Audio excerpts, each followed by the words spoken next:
নমস্কার বন্ধুরা, আজকের গল্প শুরু করতে চলেছি শরদিন্দু বন্দ্যোপাধ্যায় রচিত অন্ধকারে। আমি গল্প পাঠে বিমান। আজকের গল্প অন্ধকারে। বছর কয়েক আগে শ্রাবণ মাসের মাঝামাঝি একটি রাত্রিতে যে ভীষণ ঝড় বৃষ্টি হইয়া কলকাতা শহরটা দেখিতে দেখিতে 2 হাত জলের নিচে ডুবিয়া গিয়াছিল, তাহা বোধ করি এখনও অনেকের স্মরণ আছে। অবশ্য কলিকাতার জল নিকাশের যেরূপ সুব্যবস্থা, তাহাতে শহরের কোনো কোনো অংশে আধ ঘণ্টা বৃষ্টি হইবার পরই 1 হাঁটু জল জমে যাওয়া কিছু নতুন নয়। কিন্তু সেবারের দুর্যোগ এতই ভয়ানক হইয়াছিল যে বোধ করি গত 40 বছরের মধ্যেও এমনটা দেখা যায় নাই। ইলেকট্রিক তার ছিঁড়িয়া, রাস্তায় গ্যাসবাতি নিভিয়া সমস্ত রাত্রির জন্য মহানগরী একেবারে অন্ধকার হইয়া গিয়াছিল। সত্য মিথ্যা বলিতে পারি না, কিন্তু শুনিয়াছি সেই এক রাত্রের জন্য একটা মোমবাতির দাম 5 পয়সা হইতে 2 টাকায় দাঁড়িয়ে গিয়েছিল। বাদুর বাগানে আমার বাসা। সেদিন সন্ধেবেলা একটা জরুরি কাজে শহরের উল্টো দিকে হাওড়ার অভিমুখে গিয়াছিলাম। কাজ শেষ করিতে 7টা বাজিয়া গেল। ফিরিবার পথে চা খাইবার জন্য দরমাহাটার কাছাকাছি একটা ছোট্ট দোকানে ঢুকিলাম। বাহিরে তখন গুড়ি গুড়ি বৃষ্টি আরম্ভ হইয়াছে। রাস্তায় গ্যাসের আলো কাঁচের উপরকার বৃষ্টিবিন্দু ভেদ করিয়া ঝাপসাভাবে বাহির হইতেছে। আমার দুর্ভাবনার বিশেষ হেতু ছিল না, সঙ্গে ছাতা ছিল। আরাম করিয়া বসিয়া চা খাইতে লাগিলাম। দোকানে বেশি লোকজন ছিল না, 2টি লোক, একজন আধবয়সী ও একজন কর্ণমূল পর্যন্ত জুলপি বিশিষ্ট যুবক। অয়েল ক্লথ মোড়া টেবিলের ওপর কুনুই রাখিয়া দানিবাবু এবং শিশির কুমার ভাদুড়ির পাগলের ভূমিকায় অভিনয় করিবার আপেক্ষিক কৃতিত্ব সম্বন্ধে উত্তপ্তভাবে আলোচনা করিতেছিল। চা খাওয়া অনেকক্ষণ তাহাদের শেষ হইয়া গিয়াছে, কিন্তু তর্কের ভালো রকম নিষ্পত্তি না হওয়ার জন্যই বোধ করি তারা উঠিতে পারিতেছেন না। যুবক বলিল, জানেন মশাই, শিশির ভাদুড়ি আগাগোড়া বুড়ো আলমগীরের পাঠ করে, একবারও দাঁত বেরোয় না। আধবয়সী লোকটা দাঁত খিচাইয়া বলিলেন, ভারী কেরামতি, দাঁত নেই তো দাঁত বেরোবে কোত্থেকে? আর দাঁত না বেরোলেই বড় অ্যাক্টর হয় নাকি? যুবক চটিয়া উঠে বলিলেন, আপনিও তো বুড়ো হয়েছেন, দাঁত না বার করে একটা কথা বলুন দেখি। তর্ক শুনিতে শুনিতে ও চা খাইতে খাইতে প্রায় মিনিট 15 কাটিয়া গেল। চা শেষ করিয়া দাম দিয়া দোকান হইতে বাহির হইতেছি। যুবক তখন দানিবাবু সম্বন্ধে অত্যন্ত মানহানিকর কথাবার্তা বলিতেছে। এমন সময় শো শো করিয়া একটা উন্মত্ত হাওয়া কোথা থেকে আসিয়া দরজা জানলাগুলোকে আছড়াইয়া দিয়া ছুটিয়া চলিয়া গেল। আকাশের দিকে চোখ তুলতেই নীল রঙের ভয়ঙ্কর আলোতে 2 চোখ একেবারে ধাঁধিয়া গেল এবং সঙ্গে সঙ্গে কড়কড় শব্দে বাজ পড়িয়া কান দুটাকে যেন বধির করিয়া দিল। তাহারই মধ্যে অস্পষ্টভাবে দেখিতে পাইলাম আকাশের গায়ে যেন কালি ঢালিয়া দিয়াছে। দিগন্ত ব্যাপিয়া নিকষ কালো মেঘের উপর আরও কালো মেঘ জমিয়া যেন নিরেট নিভাজ হইয়া গিয়াছে। অন্য জিনিসের এক তিল সেখানে জায়গা নাই। এইবার ভীষণ বেগে বৃষ্টি আরম্ভ হইল। বড় বড় ফোঁটা তির্যকভাবে নিরবিচ্ছিন্ন মুষলধারে পড়িতে শুরু করিল। রাস্তার আলোগুলো জলের পুরু পর্দার অন্তরালে পড়িয়া নিস্তেজ হইয়া গেল। শুধু তাহাদের চারিদিক হইতে একটা মণ্ডলাকার প্রভা বাহির হইতে লাগিল। দোকানে ফিরিয়া আসিয়া বসিলাম। চাকরটা ডাকিয়া বলিলাম, আর 1 পেয়ালা চা দাও তো হয়ে। মেঘের আকস্মিক ধমকে তার্কিক দুজনের বিসম্বাদ সহসা থামিয়া গিয়াছিল। তাহারা আবার আরম্ভ করিল, দানি ঘোষ যদি ইচ্ছে করে অমন 5টা শিশির ভাদুড়িকে চিবিয়ে খেয়ে ফেলতে পারে। জুলপি বিশিষ্ট ছোকরা কড়া রকম একটা যুক্তি প্রয়োগ করিতে যাইতেছিল, আমি বাধা দিয়া বলিলাম, থাক না মশাই, পৃথিবীতে দানি ঘোষ আর শিশির ভাদুরী ছাড়া কি আর লোক নেই? অন্য কিছু আলোচনা করুন না। জুলপি সিংহ বিক্রমে আমার দিকে ফিরিয়া বলিল, চা খাচ্ছেন চা খান, মেলা ফ্যাচ ফ্যাচ করবেন না তো। আমি চা খাইতে লাগিলাম। ক্রমে 8টা বাজিল। বৃষ্টির বিরাম নাই, সমভাবে সতেজে চলিয়াছে। তার সঙ্গে ঠান্ডা এলোমেলো বাতাস। রাস্তার লোক চলাচল কমিয়া আসিল। 9টা বাজিল। বাইরে বৃষ্টি ও ভিতরে তর্ক একইভাবে চলিয়াছে। অদ্ভুত একনিষ্ঠা এই দুটি লোকের। তখনও দানি ঘোষ ও শিশির ভাদুরীকে লইয়া কামড়াকামড়ি করিতেছে। পৃথিবীতে যেন অন্য কোনো প্রসঙ্গ নাই। 9:30টায় আর সহ্য করিতে না পারিয়া উঠিয়া দাঁড়াইলাম। যে করিয়া হোক রাত্রে বাড়ি পৌঁছাতেই হইবে। কিন্তু যাই কি করিয়া? ছাতাই এ বৃষ্টি আটকাবেই না। 5 মিনিটের মধ্যে ভিজিয়া কাদা হইয়া যাইব। একে আমার সর্দির ধাত, তখন নিউমোনিয়া ঠেকাইবে কে? এই সময় বৃষ্টি আরও চাপিয়া আছিল। হঠাৎ হাওয়ার বেগ যেন বাড়িয়া গেল। একবার বাহিরের দিকে উকিঝুঁকি মারিয়া আবার ফিরিয়া আসিয়া বসিলাম। দোকানের চাকরটা নিস্পন্দভাবে নিবন্ত উনানের পাশে উপু হইয়া দেওয়াল ঠেস দিয়া বসিয়া আছে।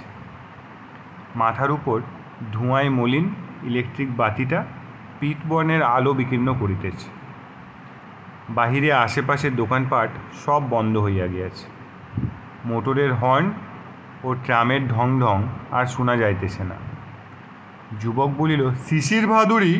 ঠিক এই সময় হঠাৎ আলো নিভে গেল। কিছুক্ষণ সব নিস্তব্ধ। দোকানের চাকর ভাঙা গলায় বলিল, তার ছিঁড়ে গেছে, আজ রাতে আর মেরামত হবে না। দেশলাই দেবেন বাবু? ল্যাম্পটা জ্বালি। অন্ধকারে হাতড়াইয়া দেশলাই দিলাম। ল্যাম্পও জ্বলিল। মিটমিটে আলো ও দুর্গন্ধ ধোঁয়ায় ঘর ভরিয়া উঠিল। পৌর ভদ্রলোক এতক্ষণে প্রথম অন্য কথা কহিলেন। বলিলেন, নীলমণি, কেটলিটা আরেকবার চড়াও, আর এক পেয়ালা চা হোক। জুলপিধারী যুবক তীব্রভাবে আমার দিকে একবার তাকাইয়া গর্বিত স্বরে জিজ্ঞাসা করিল, সিগারেট আছে? আমি পকেট হইতে সিগারেট কেসটা বাহির করিয়া দিলাম। গোটা কয়েক সিগারেট বাহির করিয়া লইয়া যুবক কেসটা তাচ্ছিল্য ভরে আমায় ফেলিয়া দিল। তারপর এমনভাবে আমার দিকে পিছু করিয়া বসিল যেন আমার বাঁচিয়া থাকার সমস্ত প্রয়োজন শেষ হইয়া গিয়াছে, আর আমি কাহারও কোনো কাজেই লাগিব না। পৌর ব্যক্তি বাহিরের দিকে একটা উদাসীন দৃষ্টি নিক্ষেপ করিয়া কহিলেন, এ বৃষ্টিতে বেরোনো যাবে না, গ্যাসগুলোও নিভে গেছে দেখছি। যা বাবা বলিয়া নিশ্চিন্তভাবে আবার সেই একমাত্র ও অদ্বিতীয় প্রসঙ্গ আরম্ভ করিলেন। আমিও বাহিরের দিকে উঁকি মারিয়া দেখিলাম, সত্যি তো রাস্তার গ্যাস বাতি একটাও জ্বলিতেছে না। চারিদিকে ঘুটঘুটে অন্ধকার, কোথাও জনমানব নেই। কেবল অবিশ্রান্ত বাড়ি পতনের ঝুপঝুপ ঝমঝম শব্দ। আর এক পেয়ালা চা খাইলাম। পৌর লোকটি বলিলেন, আজ রাত্রে বাড়ি যাওয়া হলো না দেখছি। নীলমণি, বৃষ্টি থামলে আমাকে তুলে দিও বলিয়া বেঞ্চির উপর লম্বা হইয়া শুইয়া পড়িলেন।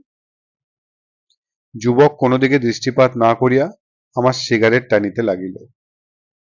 কিন্তু আমার তো বেঞ্চির উপর রাত কাটাইলে চলিবে না, বাড়ি যাওয়াই চাই।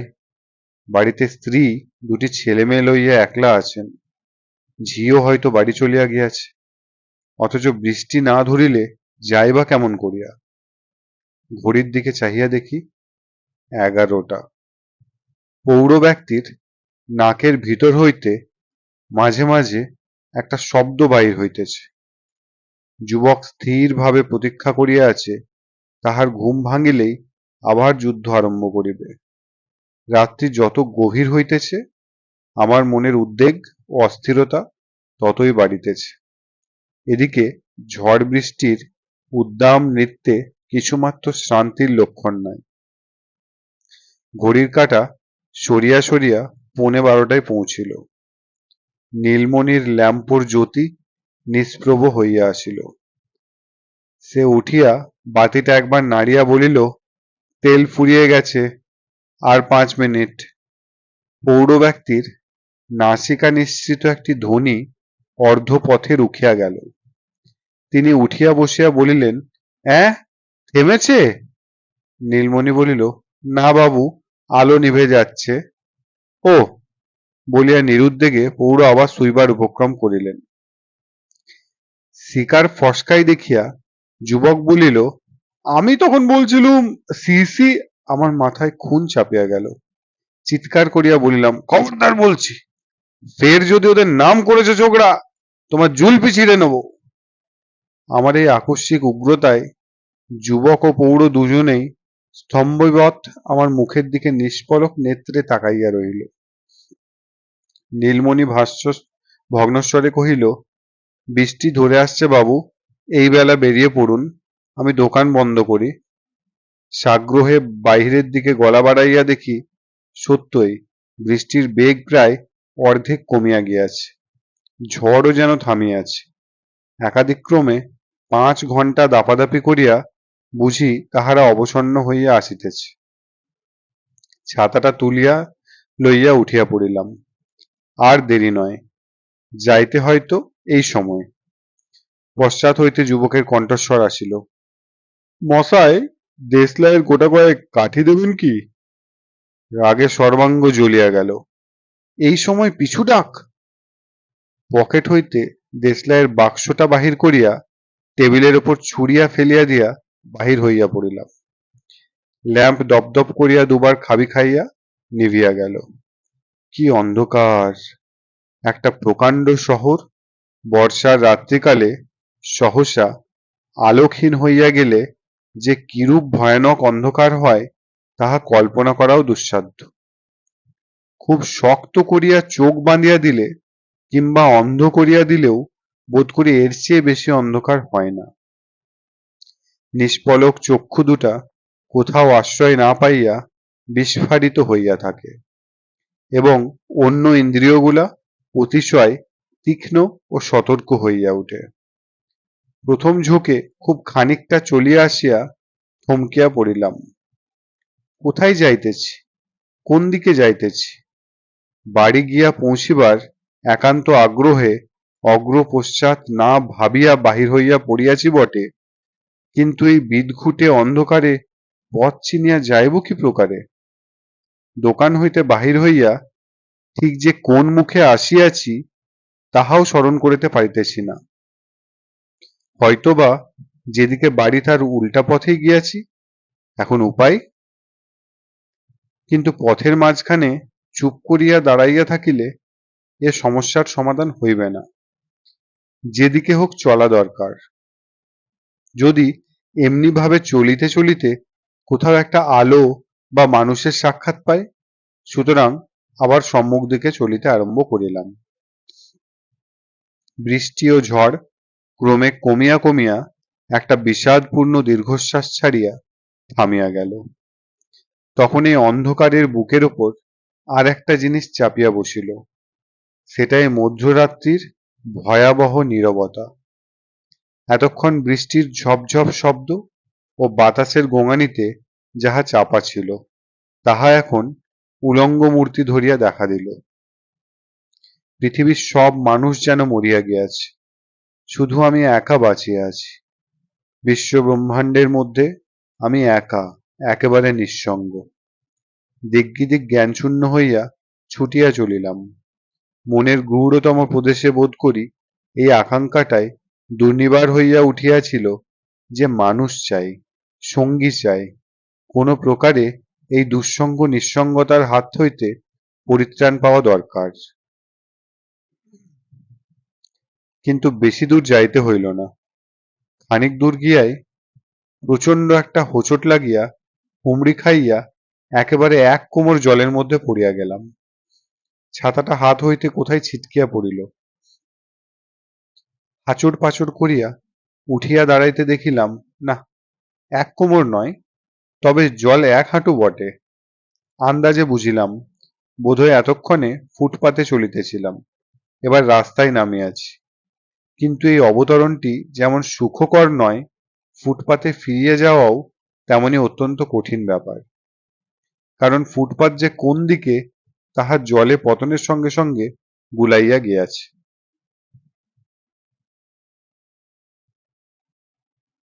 5 ঘণ্টা ক্রমান্বয়ে বৃষ্টি হইবার পর যে রাস্তায় জল জমিতে পারে, এ সম্ভাবনাটা তখনো পর্যন্ত মাথায় আসে নাই।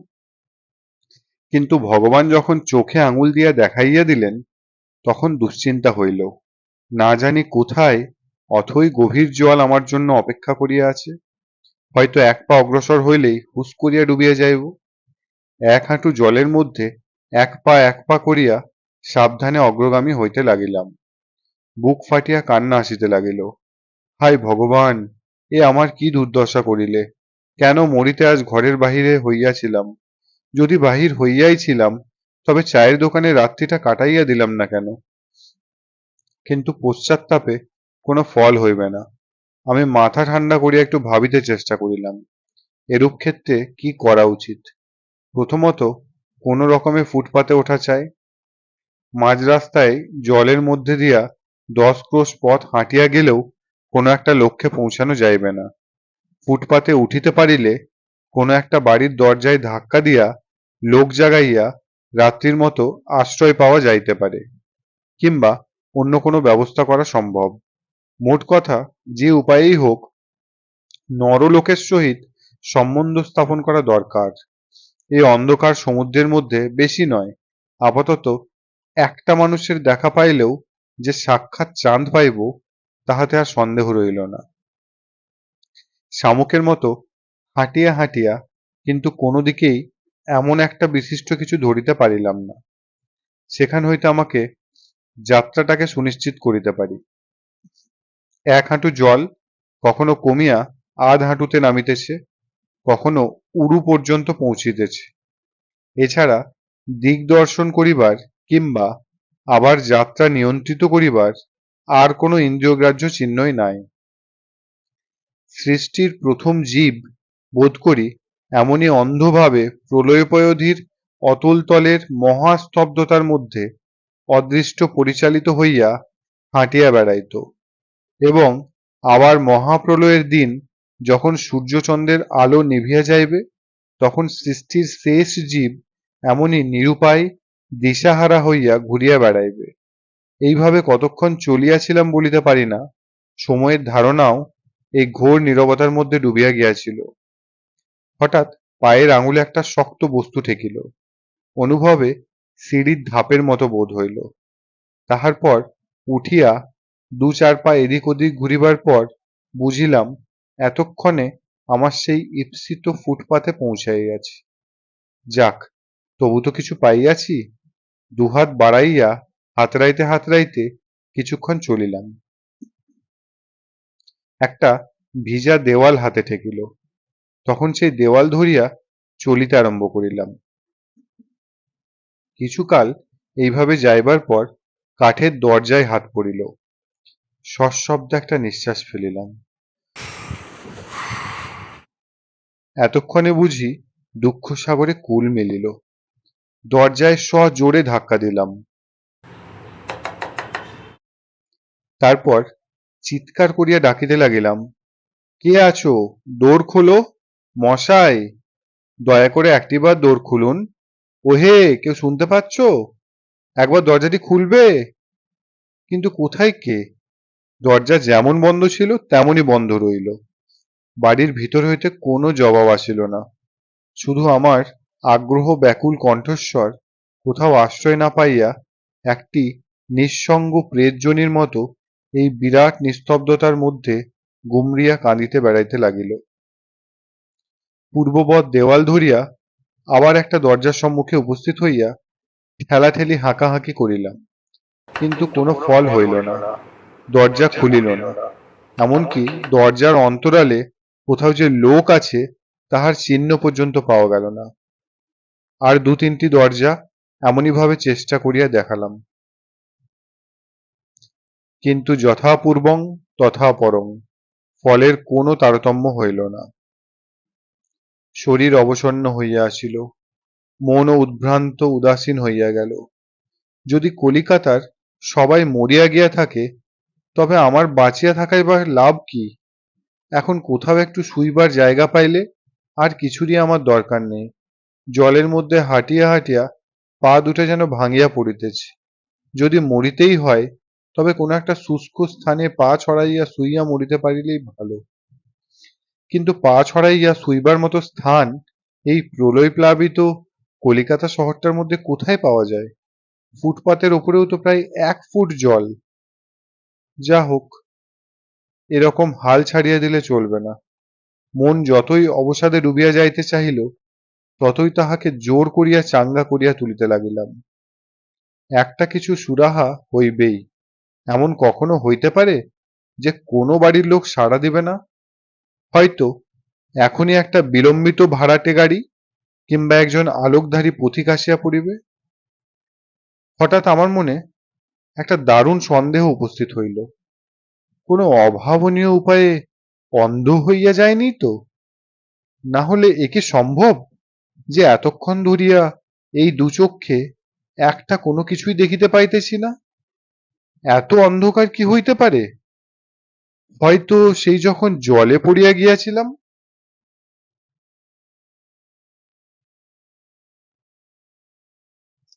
দুচক্ষু সজোরে কচলাইতে আরম্ভ করিলাম।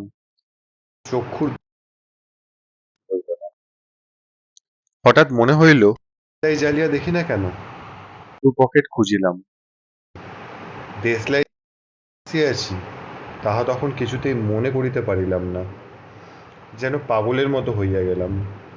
অন্ধ হইয়া গিয়াছি কিনা সন্দেহটা তখনই যেমন করিয়া হোক ভঞ্জন করিতেই হইবে। মুহূর্ত বিলম্ব সহে না।